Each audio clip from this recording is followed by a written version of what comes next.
Joining me now is Democratic strategist Atima Omara, Aaron Haynes, editor-at-large of The 19th and MSNBC political contributor, and Douglas Brinkley, presidential historian and professor of history at Rice University. Thank you all for being here. Akeem, I do want to start with you first. You are our strategist. Judge this convention by, what a convention is supposed to do.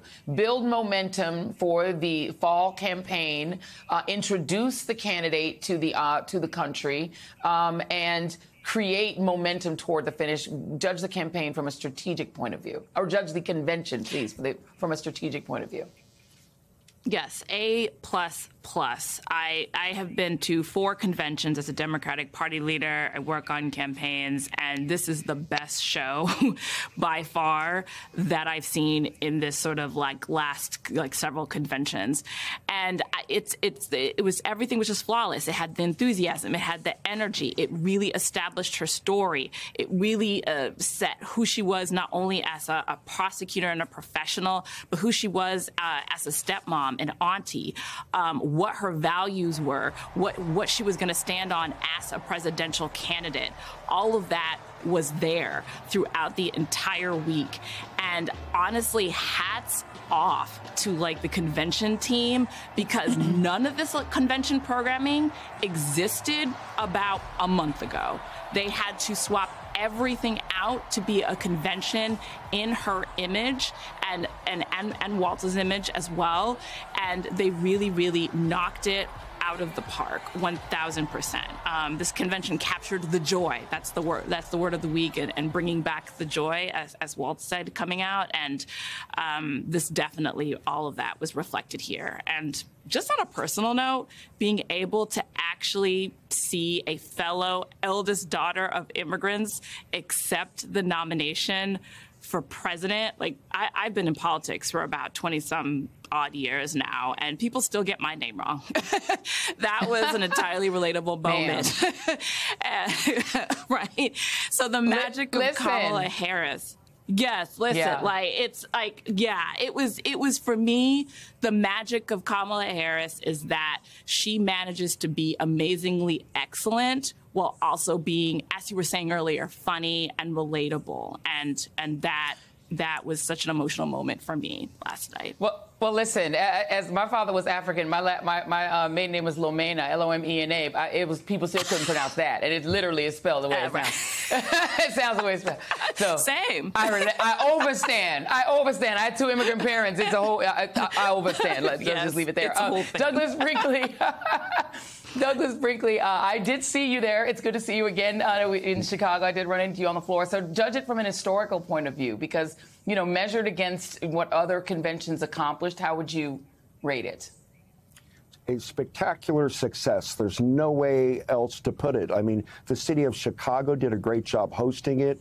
The security, while it was a couple layers deep, it was sometimes tricky to get in. It was just a gorgeous indoor-outdoor situation, and joy was the word, but it ended with Kamala Harris's extraordinary final speech. I mean, you have to go back to 1992 to Bill Clinton, in my mind, when he introduced himself as the man from hope, to look at what Vice President Harris did about introducing her background of immigrants, as just mentioned, India and Jamaica parents and the rest. But then she cut and showed her competence, her calmness, her poise, and she became a national security leader. I saw her as a commander-in-chief, and I thought it was very smart that they had Leon Panetta of California, former head of CIA and defense, in front of her to remind us that she knows how to deal with international affairs at a time of Gaza, Israel, and the Ukraine, Russia. It's going to be all important. On the campaign trail now, she's going to have to deal with the economic issues, but she nailed the national security part in a big-time way. All right. Let me go to you, Aaron. And one of the things that I want to show you, and this is the end. This isn't the speech, but this is after the speech. We're going to put it up on the screen. This is element 5 from my wonderful director, downtown Sterling Brown.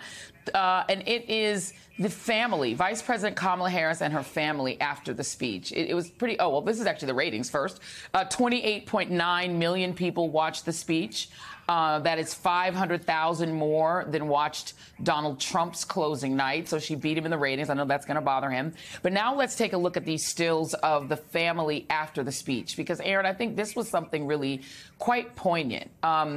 If we can have that. This is element 4. And so you see the kind of variety of just the humans that are on that stage. You saw a relative who was in a sari, who was very obviously Indian American. These are her nieces, who are young black women. Her goddaughter, who is African American. You have the family of Tim Walz, a white Midwestern family. You kind of had everything in the rainbow, Aaron, and it was really a showcase for what a multicultural America looks like, literally standing on that stage. What's the significance, do you think, of that, and how much will it trigger the right?